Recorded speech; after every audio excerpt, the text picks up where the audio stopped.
Magiging malaking tulong sa kampo ng Barangay Hinebra ang pagdating ng player na ito na siyang inaasahang magiging maayos at malakas na wing at makapagpapalaki sa lineup ng Hinebra. Coach Chito Victolero ng Magnolia may inamin about sa estado nitong si Terence Romeo.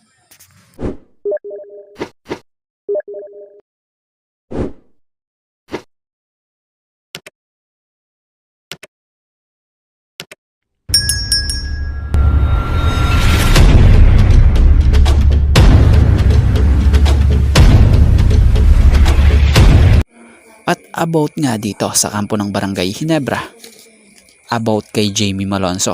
Good news dahil magiging malaking factor or dagdag sa rotation nga ngayon ng Hinebra itong si Malonzo na kung saan ay magagawa na nitong mapalaki pa ang lineup ng Hinebra.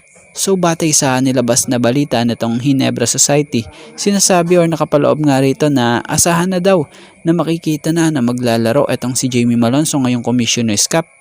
Mga kalagitnaan ng araw po ng conference na to. So good news sa Hinebra talaga kung ganito. Dahil biruin mo naman 6'7" wingman yan.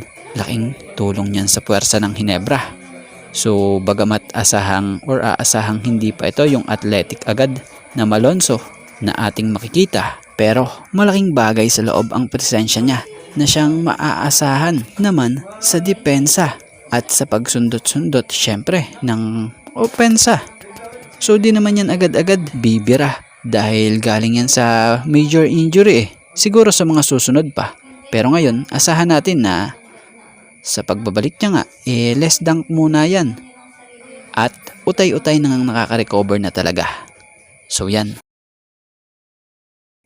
So matatanda ang kamakailan lang, nakapagdesisyonan ng kampo ng San Miguel Beermen na ilipat na ng koponan si Terence Romeo kasama itong si Vic Manuel via trade.